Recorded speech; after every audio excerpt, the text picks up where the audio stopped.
So I recently had a session with a dog named Hogarth, and one of the issues Hogarth had was that he had separation anxiety. Now, the analogy that I like to use to convey what's happening when a dog exhibits separation anxiety is imagine you don't show up for work one day and you're a no-call, no-show. Your boss is going to be calling, wondering where the hell you're at, because you not showing up without calling and letting them know is going to cause a disruption to the workplace. It may even cause your boss a little bit of stress, a little bit of anxiety. But imagine you show up to work one day and your boss isn't there. Well, you're not going to be calling your boss asking where the hell are you at. You might even enjoy the fact that your boss isn't there. This is what's happening when you walk out the door and your dog is, say, in a crate or in a room and they start freaking out. Is because if we understand that dogs see the world or their social relationships from the perspective of a hierarchy, a social hierarchy, then we have to understand that your dog believes it occupies a certain position within that hierarchy. If the dog believes that it's at the top of the hierarchy because structure, discipline, rules, boundaries, the things that dogs truly need are not being given, and that dog believes that it has to manage the group or lead the group, then this is what causes the dog to panic or freak out or have a lot of anxiety when the group walks out the front door and they can't do anything. There's nothing they can do about it. So we have to begin to restructure things so that the dog understands where it really does fit into the hierarchy. If all the humans it lives with are above the dog and the humans now walk out the door, the dog is not going to freak out because it understands that it doesn't control anything and it doesn't need to control anything, and therefore it feels a sense of security and safety even when you walk out the door, because the dog can just relax and be a dog, and the dog knows that because there is consistency from day to day to day, and the dog knows what to expect from you, that you're going to come home eventually and everything will be just fine. Sometimes though, when you have dogs that have separation anxiety, there are dogs that you can address them when they're, say, in a crate, when they begin to panic and bark, and there are dogs that does not work on. But Hogarth was a dog who was very responsive to that. So I wanted to take this clip, which you can see the full video on my channel. It's titled "How I Communicate to a Dog to Reestablish the Dominance Hierarchy When Children Are Involved." This is the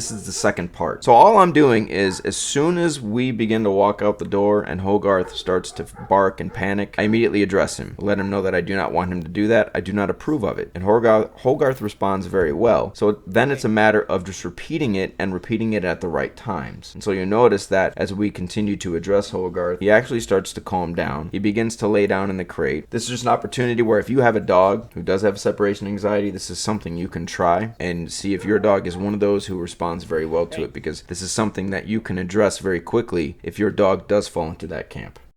This past couple of years, so I was like, See, I gotta didn't see know it. that. Yeah. Okay. Did you put a camera out? Yes. You sure you want to look at the camera? Sure. That's usually what it's always going to be.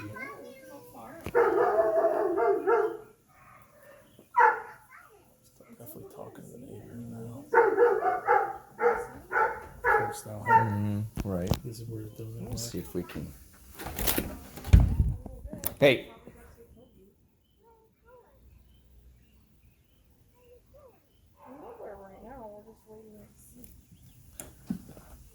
See if maybe addressing him will work. He's been pretty responsive to that so far. Hey. No.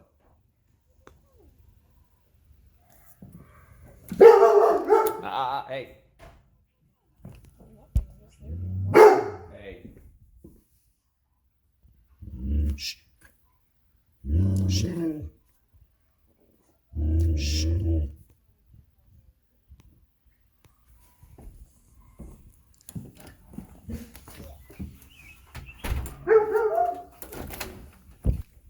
Uh-uh.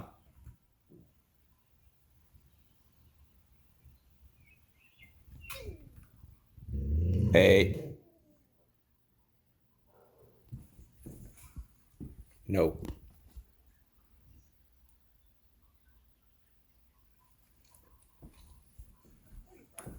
We'll do this step by step.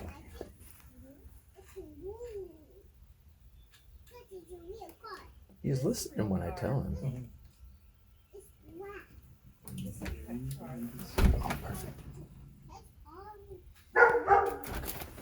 Hey.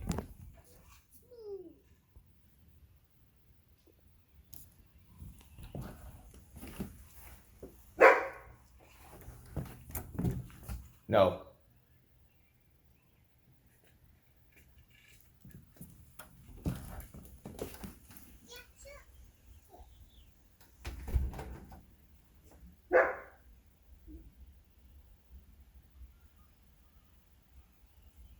from a minute.